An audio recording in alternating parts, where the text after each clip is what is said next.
Oshegera. Ani yanoonya munne ku luno oluyimba? Nze yanoonya Musumba. Gwe yanoonya Musumba. Nonga jakolayo kayimba lyomaze okukafuna. How did it happen?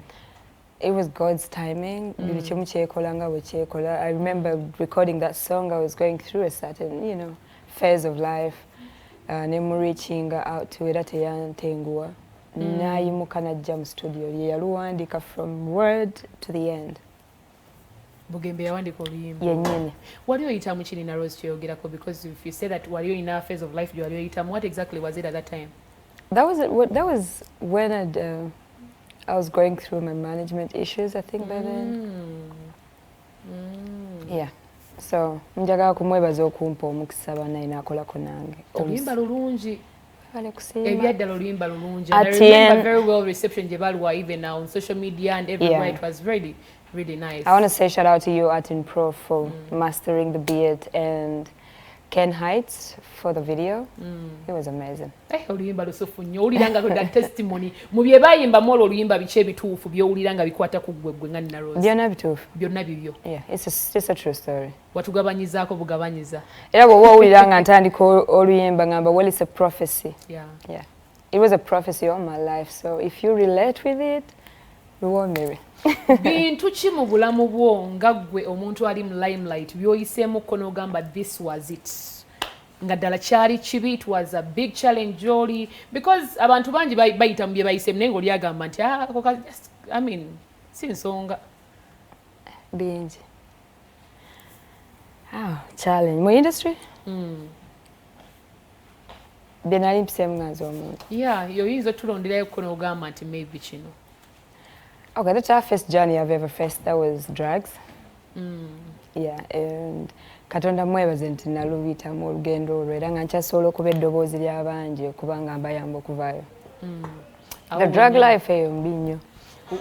Wakiviirako ddala kyali kigezezaako kubanga ekidda, because I remember that time waviirayo okugamba nti wali ozikozesezaako, you've been through this and that. Ne bagamba nze bwembeera nze sandivuddeyo kukyogerako, bwembeera nze lwaki avaayo kukyogerako at this time, right? Ebintu bwe bityo, but waki overcomingira ddala kyali kizeemukko ne kidda kiba kitya? Tekiddangamu. When you're focused on something, naddala when it comes to drugs, okiwangula tekisobola kuddamu kuba oba okivaamu nga omaliza okulaba obubi obukirimu. Tekiddangamu. Okay, so abantu bangi nnyo ababeera nga bazikozesa naye engeri y'okuzivaako, just to talk about, to hint ku nsonga eyo, ayinza kukola ki ekiyinza okumuyamba okyesonyiyira ddala? Onasooka kukkiriza nti oyagala kuyambibwa, because that way omuntu aba asobola okuyamba okumanya kyekitriggeringa ekikuleetera okuzikozesa.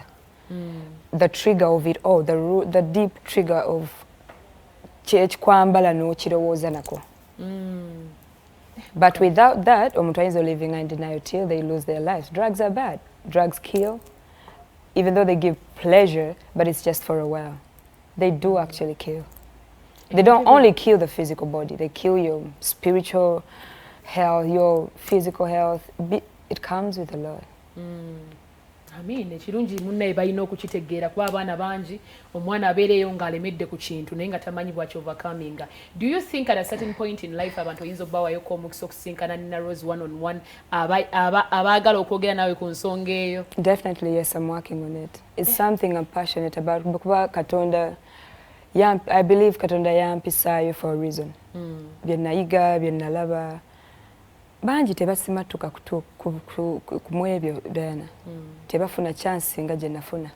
So bwe sikikola kisobola okunhootinga all my life. Oba weesanze nyinza n'okuba nenzirira nembiddayo. So it's a purpose I was called, and at the right time zikiza Katonda ajja kumpa amaanyi ne ttiimu entuufu reaching out eri abantu abaagala okuyambibwa. Kuba all they need is kubaza musuubi n'okubalaga nti kyebali mu kukola si kirungi. Kuba waliwo okwagala oyamba omuntu ng'ekintu akinyumirwa. Omwoyo batasobola kutasobola kivaako paka nga amaze okulaba obubi obukirimu.